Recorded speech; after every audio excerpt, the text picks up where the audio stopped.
Hi, everyone. Welcome back. Thanks so much for joining us for another session today at our leadership workshop. I'm Amelia Verdarte. I am the Community Engagement Librarian at NC Live. And today's session is Let Team Building Steer Your Ship to Safety. Love that title. With Debra Trogdon-Livingston from Gaston County Public Library. I'll go ahead and turn it over to Debra. So if you want to, you should be able to share your slides and yeah, we'll get going. Hi, everybody. I'm really glad you decided to join us today. Let me put the slides in.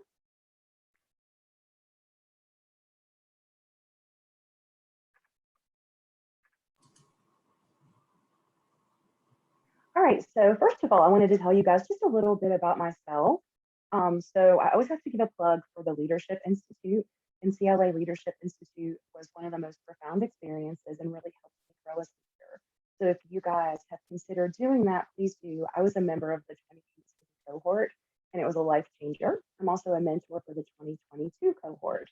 So if you choose to, maybe I'll see you there. I am currently the branch manager of the Mount Holly branch of the Gaston County Public Library, but I've worked at Charlotte Mecklenburg Library when it was TLCMC, and I have worked at USC, an academic library in Columbia, South Carolina, where I was born. So when thinking about why this was important to me, I thought about how isolated a lot of people have been feeling since the pandemic. It seems like a lot of people that I know feel very disconnected from work and from their colleagues. So I wanted to think about ways that we could change that culture and work on our leadership skills. So we're going to let team building steer our ship to safety. I want to think about what we're going to learn as far as learning objectives go. I want you to think about team building not just as a warm, fuzzy concept, although of course it is. I want you to think about practical gains that your organization can have from this, how you can evaluate needs, ways to goal set, and then just some fun ideas, tips, tricks, things that'll be like activities you might think about trying and why, things maybe you shouldn't do as we go along.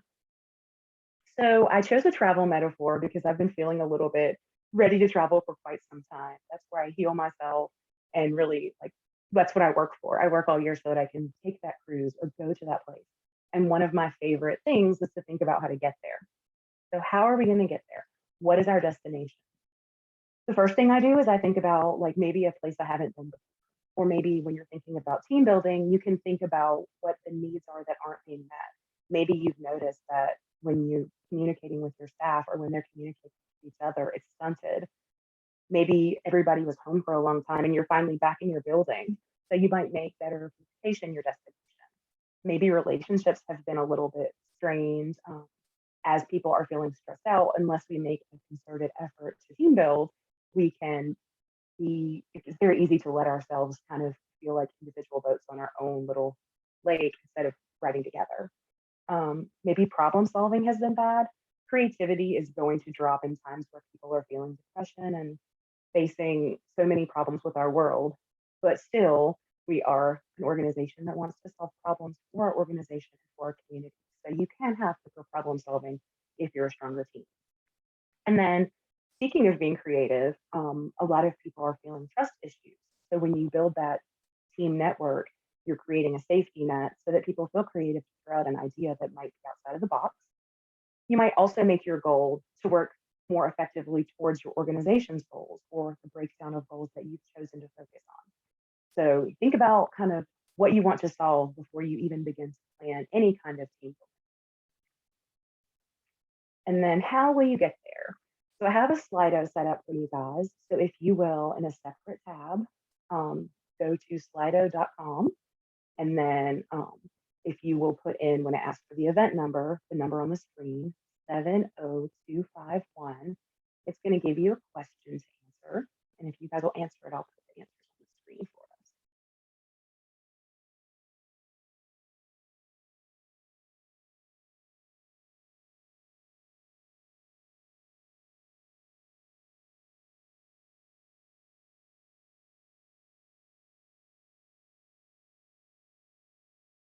Okay, so I kind of figured that right now, especially in the last year, team building was probably something that we didn't have time for.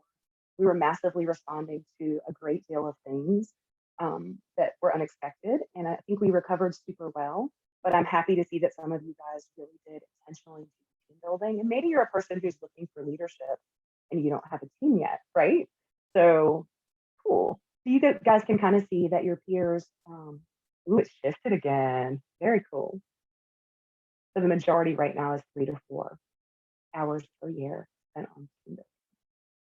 And it's spread out with the next two being 1 to 2 hours, none. And then, ooh, 10% on 6. I like watching it. So you guys can kind of watch that on your screen if you'd like to see where it goes. But at least this is a good thing that many of you are thinking about team building, even amidst things being extremely difficult. So next up, how are you going to get there? We've made our decision on what we want to learn, how we get there. You may not realize that you're already doing quite a few of the things that are going to help you be good at team building. One-on-ones, when I hear the word, you have a one-on-one, I inwardly groan. It makes me a little bit nervous. But every month with my staff and every month, my manager schedules with me a one-on-one that we can have just a more open discussion about what our needs are, what we're feeling. It's a great time to build that communication that's going to allow us to work together. Staff meetings, again, some people are like, oh, not again. If you're dreading every staff meeting, then you're not doing it right. You can use team building to make your staff meeting something where your staff feel involved. Is there a way your staff member can present this team meeting? Is there a way in our staff meeting that we can do one of the dreaded icebreaker games that may be something that our team cares about? Knowing your team is important to know how to do simple team building. Are there celebrations we can have of victories? Like we survived summer reading virtually. What can we do to celebrate together? And then just remembering there are two types of team building. The team building that you think about that's warm and fuzzy is, of course, doing the icebreakers, doing a game together. And then team building is we're all working toward a goal together and we have a function and a role in that team. I like to mash those both together so that even when we're playing games, we have a set goal that people may not realize until the end, but we have like a plan and it's not just free form, although the free form kind is wonderful too. We're taking into account people's learning styles. So we as librarians are a diverse mix of people. Not everyone is going to be comfortable with things that put you on the spot. Not everybody likes to be touched and wants to do a team activity that might involve like hula hoops around us. I love that kind of stuff. But I understand that we need to know our teams and know their learning styles to prepare for them. And the hardest part is the virtual and or in-person part. We've tried some team building things in my county virtually, and some of them have gone really well and some have been harder.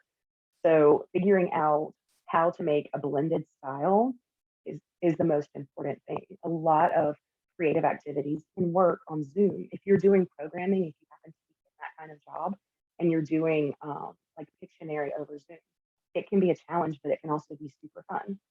And then a lot of people think about team building, and if they are more practical, it is an immediate off-putting moment for them.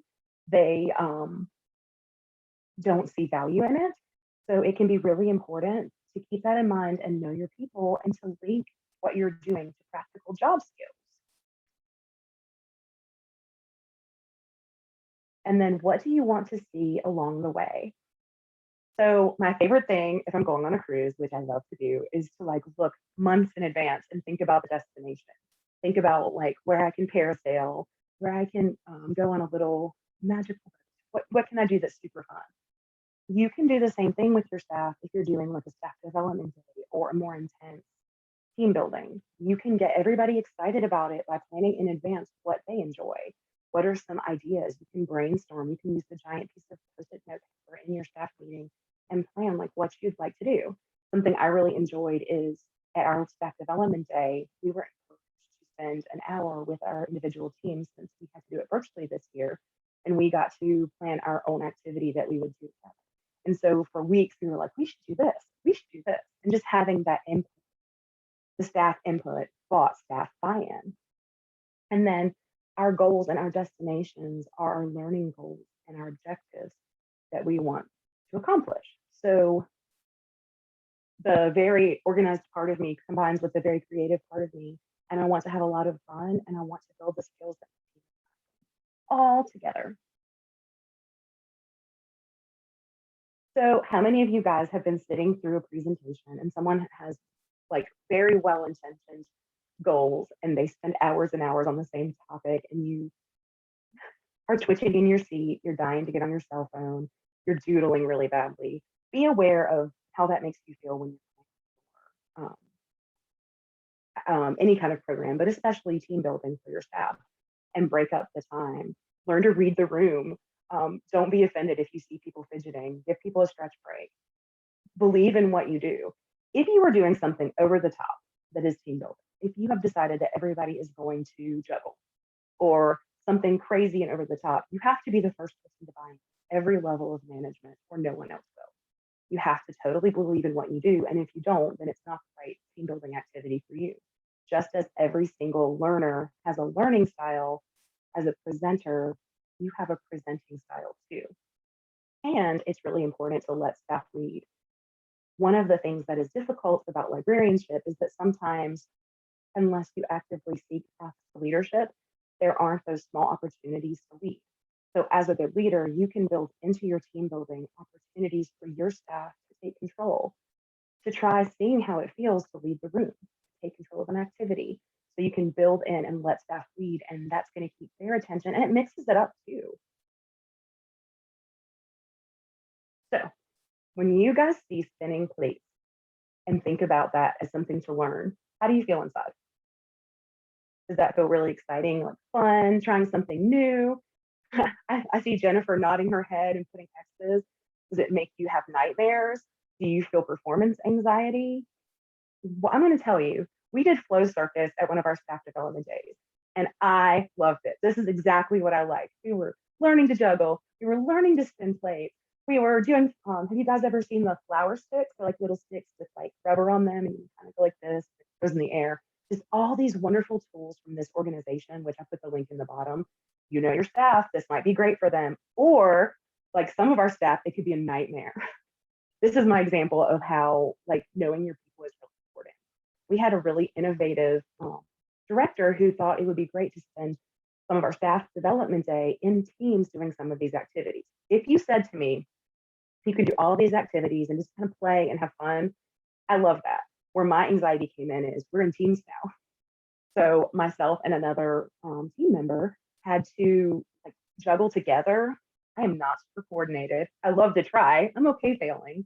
That's something that I'm comfortable with. But it was a nightmare for me because I knew I was like failing the team. So much performance anxiety. And I got feedback because I like to talk to folks. I got feedback afterwards from a lot of people, and there was a general feeling of just being very uncomfortable. This was not in separate rooms. We were in a giant auditorium space, and each corner had a different game or nightmare, depending on how you feel. So I'm in heaven as a person who loves children's stuff sometimes, playing, going crazy, and other people were just feeling so much pressure. So while we might have learned how to work together, we might have learned our own styles, I would not say that we met an overall goal of team building without any further goal, because so many people had so much anxiety. And so since that, we have these kids, like we have these flow circus kids. And I've had multiple like groups of staff members that I'm like, do you guys want to do this? Let's do this. And I found it really interesting that only one person because of that experience. So we still use it for programming, and some of us still love it. And the ones of us that love that flow circus moment, love that flow circus moment. And there are a lot of us, but we have to watch out for those that don't. So maybe thinking it through and having each activity in a room. And I'm not faulting the person who planned this activity, because I think that's a wonderful opportunity. Like instead of like having a lecture, we're going to play. Like that's a wonderful idea. But as a learning moment, would we do it differently next time? Absolutely. And then like you have to be realistic. It is very easy to marry Poppins team building and think that just because we're all coming together to do this wonderful activity, that everybody's going to be happy and now we're absolutely all best friends. The end. That's great, right? People bring their own baggage. Just because me and all the other branch managers get together doesn't mean that we don't have things that have happened that cause us to be reticent, to let our guards down. So if you feel like your team needs extra help, there are 5 lessons in team building, and this was in Lessons in Library Leadership, a primer for library managers and leaders. And it's kind of ideas of ways that if team building is not working, if you need like to really build the structure of your organization, some tools that might help you go into it maybe better. So finding a common ground. Maybe all of us in my library have been really stressed out in different ways over a pandemic, but I noticed on Zoom that we all have cats. That's not a shocking thought. It's not necessarily true of my library, but maybe I've picked up on something. Can we have like cat cafe and drink coffee together and just chat? Like, how can we use the things we have in common to build bridges where maybe they have been burnt? And creating a climate of inclusion is really important. We all have diverse backgrounds. We all bring our own perspectives, but we're all welcome and all ideas are welcome. Something that's really important that many folks struggle with is the dissension voice. I love those people in the meeting who have the hard questions. I love those people who take it in the direction that is not the way I planned. Some people do not love that, but those voices are so important. We will never make great decisions if we're not thinking from different perspectives. So being inclusive of everyone and their thoughts and sharing a vision. So for me, we have our core values, our mission, our vision, and our strategic plan. That's my library system. But above and beyond that, we have to have a vision at every level that is our vision for small teams. So right now, as we're able to start looking forward to doing outdoor programming and thinking about outreach in a programming sense, I am brainstorming with my staff, like what it will look like, what makes them feel comfortable. So having that shared vision going into even team building, everyone's input is valued, everyone's on the same page. And then in our organization in general, defining clear objectives. What does success look like? If we have clear objectives and we're working well as a team, team building is even more important and works even better. And then providing a supportive environment. Again, like not to dwell, nobody wants to have 10 million trainings on COVID, but like this is a time when we have to be really sensitive that people are having problems still that we may not be aware of. So many people's spouses may have lost their job or they have lost a family member, and we may not know that. So being a supportive environment that is gentle with each other, just in case, and not hurt anything, bringing our kindness to the team. And I added in my own number 6 points because really expect bumps in the road. I can't tell you of a wonderful thing that I love that someone else didn't hate, or something someone loved that I didn't hate, or make me uncomfortable or make them uncomfortable. So having a like perfect vision that if you plan everything out right, everyone will enjoy it. You'll get perfect reviews, and the team is great. Again, expect bumps in the road and be ready to deal with them. And so I have another Slido for you guys. It's the same number. If you left it up in your tab, you'll be good to go. I'm going to enable that right now so you guys can do the second part. How do you feel when it's icebreaker time? If you hear somebody say, all right, guys, we're going to do an icebreaker. I'm expecting negative, so be as honest as you want to be. My feelings will not be hurt. Be as positive as you want to be too. Meh.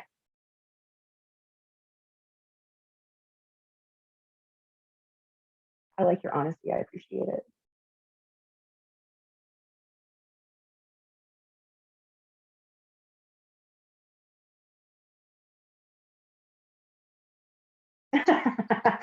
I love your answers. Expecting awkwardness. Meh. Terrified. Over it. Bored. Anxious. And trapped. And I bet you guys have a lot more. That is exactly one of the problems with some of the business concepts we've been hearing for a long time. I love icebreakers. Actually, I hate the word icebreaker. And when I hear that we're going to do an icebreaker, I get a little bit, I have a little bit of a negative connotation. Somebody does feel glad we're doing something. Yes, sometimes an icebreaker is worth it just to move and break up what's happening. So I put like a little Titanic type moment just to represent that. I kind of figured that you guys would feel that way. So let me tell you about some things you can do that might be just different ways to do the not icebreaker. There was a study done called Game Intervention, and it was a study of burnout among science librarians. And over a 3-month period, they tried to make a game out of work and see if that would encourage employees to have better burnout indicators, because at the beginning of the study, these academic librarians were very burnt out. And the thought was that if you have this game activity and turn work success into like kind of like a board game, then at the end, maybe people's burnout would be lower. So what do you think happened? I'm thinking that you're correct, probably, that playing a game doesn't change burnout. You have to remember that the culture of the organization may have improved, and it did. People felt closer to their colleagues. They enjoyed coming to work because of colleagues, but the core root issues were not addressed. They were still overworked. They still didn't have enough budget. Some of the problems that they may have had with colleagues or superior or supervisors, rather, were still there. So doing a game intervention, making work into a game, may not be like the ultimate solution. I get that. One thing that has worked to bring people together was failure and success Pictionary. So the kind of team building that you do really does depend on the closeness of your team. If you are going to be vulnerable, you have to set the tone of the room so that everyone is safe to be honest. And people being honest means there can't be retaliation. So let's assume that we have a trusted team and that we are wanting to just really think about things we've done well and things we've done poorly. One example was, we're going to play Pictionary, which you could do obviously virtually as well as in person, and think about a time when you failed. And you only know this. So you draw the time that you failed, let people guess, and then talk to them about what it felt like. Everybody goes around the room and does a failure, and then everybody goes around and ends on a success. And now we intimately have things to talk about. And if you focus it on your work life, it can be really impactful. You can do some great brainstorming. And when people feel vulnerable and it is safe, and it's not always safe, you know if this is not something that you can do in your location. But if you can make it safe, then that's a way to really build trust and build openness so that next time I might fail at something, I know that my team understands because they've had failure. We can talk about it. I don't feel a need to like hide when I make a mistake. You just own it and keep moving. And then minute to win it also is a good one. We use those all the time, but if you just notice that your team is really feeling down and you need something that's just a quick boost to work together, some of those are really inexpensive and really cheap. If you haven't looked them up, we've been doing them forever. But like if you just keep some red Solo cups, like 30 or 40 red Solo cups, there's a challenge where you put one cup on top of another and just race each other. Some people really thrive on that moment of competition, and it's like harmless competition. We're not hitting people against each other. So something like that. And then just changing up how we're doing ordinary things. Like people have been doing walking meetings forever. Right now, socially distanced walking could be very impactful because people are having to be so isolated from one another. So if you are comfortable and it is safe to have a socially distant walking meeting with one of your colleagues, I mean, that could be a small version of team building. Can we have like a socially distant meal at the park together? These don't have to be like deeply planned situations, but we do need to really keep focused on building strong teams. So sometimes you try team building 2 or 3 ways and you realize that it's just not working. So you see your little sinking ship. My trip is not going well. We are not headed to where I want us to head. All my planning, all my destinations have not worked. So if it's not working, then we're doing something wrong. Do we have a clear mission and goals? So let's think about the example of we have a team who is working together to maybe do the strategic plan. Like, do we have clear deadlines? Do we have all the input that we need? Do we have all the people on the team to make it work? Do we have enough people? Are reasonable risk encouraged? I alluded to this one earlier. You have to feel a certain amount of safety in your team to like offer up ideas, but also to take chances. Maybe you work in a location where your manager is not present and you're middle management. Do you feel like you can make your best call and be backed up? Like, even if it's not the ultimate perfect call that upper management would have made, do you feel that you have support to make your best call? If not, you may not take any risks. So why would you want to be part of team building? And then respectful communication. We all get angry. We all have feelings. People have a lot of feelings now, and that's okay. But we need to be emotionally intelligent enough to take time, breathe, work on our own selves, and when we communicate professionally and kindly. If you are with someone, if you are a supervisor or you are an employee and someone has yelled at you this week, I highly doubt that you want to do warm, fuzzy team building.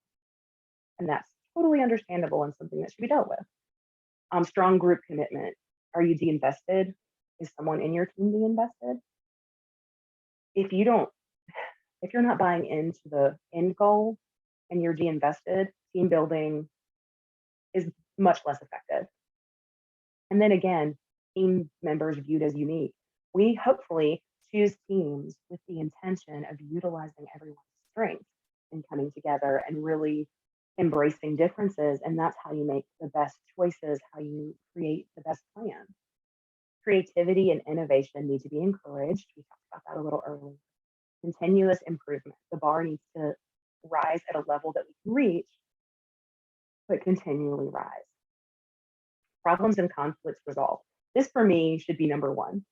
If we have residual conflicts that are in the air between people, nobody's going to have comfort to try to build the team. So it's so crucially important that we're doing conflict resolution and that as leaders, as managers, we are working with our teams and working one-on-one with folks so that we're dealing with issues as they arise instead of letting things fester. And participative leadership. So this means in our group, for example, that's working on the strategic plan, we take turns leading the group. We take turns in each of the roles. Everybody gets a chance to be the leader. Like if we're in a group and I'm the manager and you're my staff, literally just doing great things. Maybe this time you're the leader. It's not based on hierarchy. And then team decisions. We make good decisions together. If you're not making good decisions together, then trying to utilize team building to make decisions is obviously not the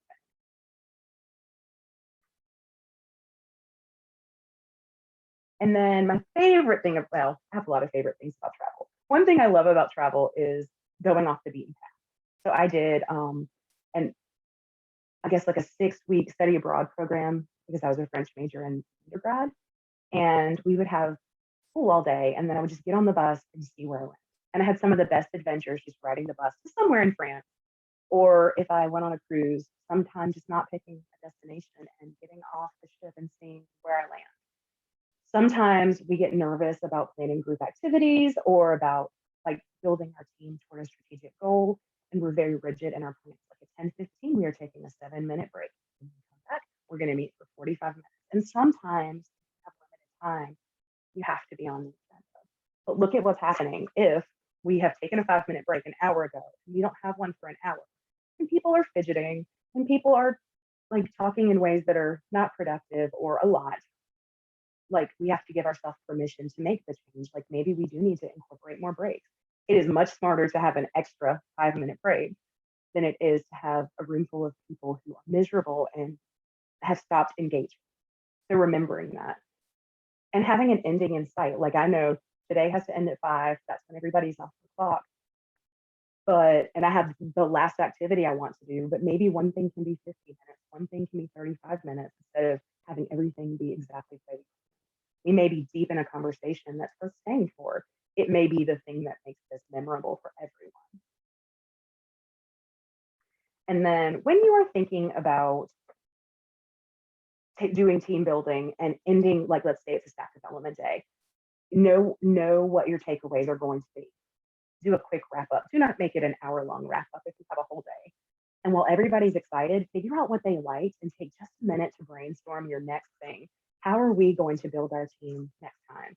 And ask people who are interested and go ahead and grab your volunteers. Because while the energy is good, and if you've done it well and you've been lucky, the energy will be good, you can go ahead and brainstorm that and you can find the next thing.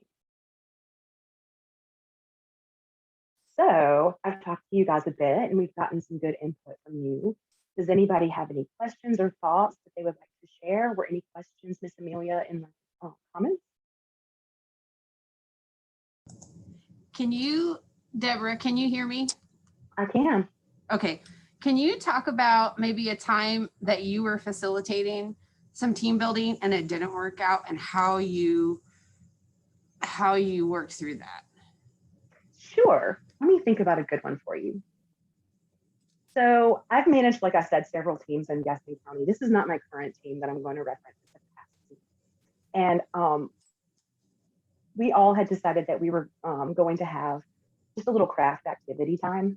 And I can't remember exactly what we were doing. I want to say we were not like adult coloring. We were like one step happier. But I remember being in that moment and realizing that it was not working out. And so I'm watching my team, and this particular team did not always relate very well. People were very different and were not always accepting of each other's like different communication style. We had a lot of different ages, and we had some differences in that way. And so I realized that it was completely not working. And so I let it go on probably too long, just being honest, because I read the room and I knew that what we were doing was not working. And so I was trying to make it work, because in story time, like, it's so easy to flip a switch and I can be like, Debra's extra fun, everything's going to be better. But that doesn't work with adults necessarily, or most adults really. And so again, I let it go on too long. So I'm going to count it as like a super fail. But then I was like, you guys, I know we said we wanted to do this. We have our snacks and stuff, but what if we like just did some games instead, pulled out some of our board games and played games? I know that's not what you guys want to do. And they weren't like totally stoked about it, but just changing what we were doing and being more engaged rather than loosely creating kind of brought the energy back to neutral. I can't say it was a win, like that one wasn't a win, but just noting that I could change the scene by changing the activity really changed the energy. I think if I had stopped and been more honest and been like, guys, this is not working, I think I just made it too passive of an activity. I didn't read my team very well. I was much younger in my management time. I think if I had stopped it then and said, hey, so let's do something different. Let's do games, and like really pitched it better, it could have actually ended up a win. So that's one. Not a perfect example, but it's the best one. That's my head. Thanks. I like how you said you didn't say freedom to fail, but you insinuated that. Can you kind of dig into that a little bit more? Yeah. So like in this instance or in general? Anyone. So I feel like in team building, like as a principal, and even in leadership as a principal, we have to give ourselves the opportunity to do it wrong. So we can do all the steps we talked about. I can be very invested. I can have my goal. I can have my destination. I can have my end game. I can pick something that I think is glorious, and I can have a flow circus moment. But I would rather try and have that flow circus moment, because in doing that, even in failing, I'm modeling to my staff and to my employees and to my peers that like, we're going to try. We're not always going to win. We're going to be graceful about it. We're going to listen to input and feedback. We're going to respond with grace. But I'd rather try 10 million times and fail than never do anything outside of the box. And I think that freedom to fail works as a leader, and I'm enabling my staff to be able to have that freedom to fail. I want them to speak as well as in a professional manner, we'll say, in a professional setting. I want them to speak their truth and offer up ideas without fear of consequences. We are not going to laugh at you or judge you for making a call that is not quote unquote perfect or the one we thought of, but your idea might lead to the one that works. So we're encouraging people, including ourselves, to go outside of the box and try, and know that you might have to later on, it might go awry, and it's okay, because next time we'll do it better, and next time I'll get better input before I start. Did that answer it enough for you? Okay. Anybody else?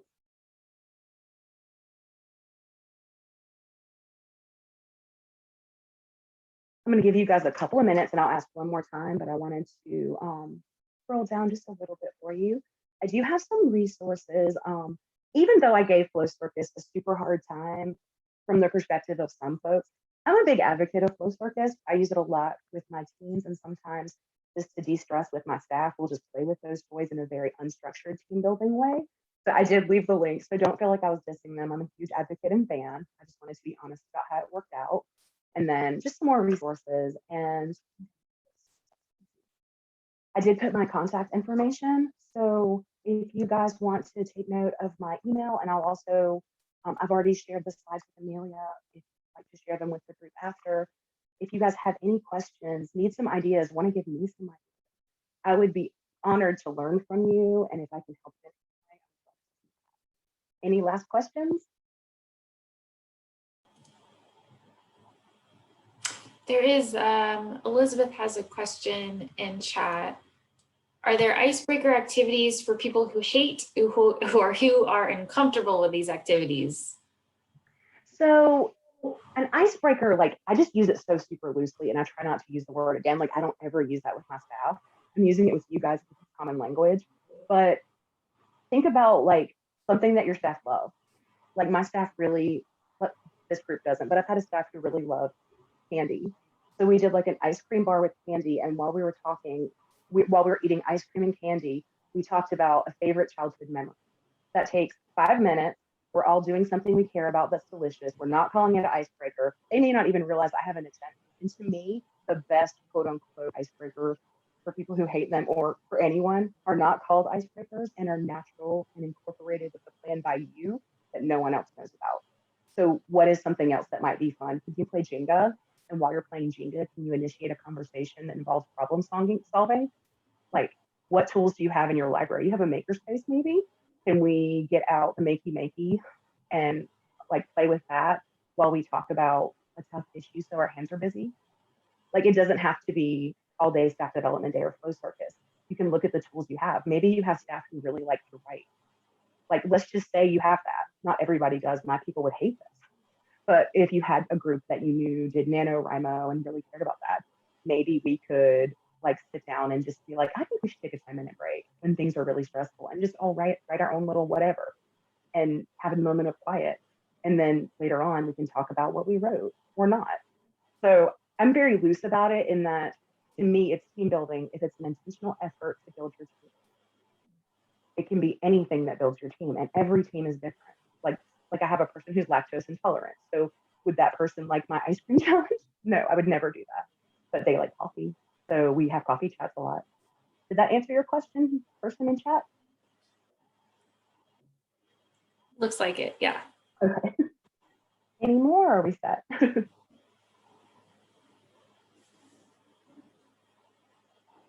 Don't see any other questions. All right, then I'm going to stop sharing my chat.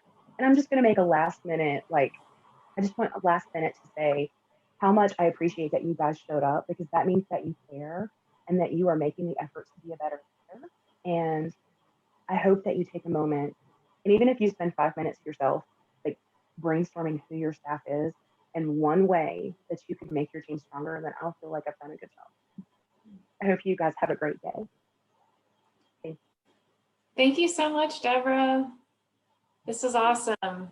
I like the approach, and I love how you've connected it to, you know, real goals for your team and having a real intentionality about it. And for this to be successful, you have to, you know, model these things in other ways in your normal library work. So this was awesome. So I'm going to stop the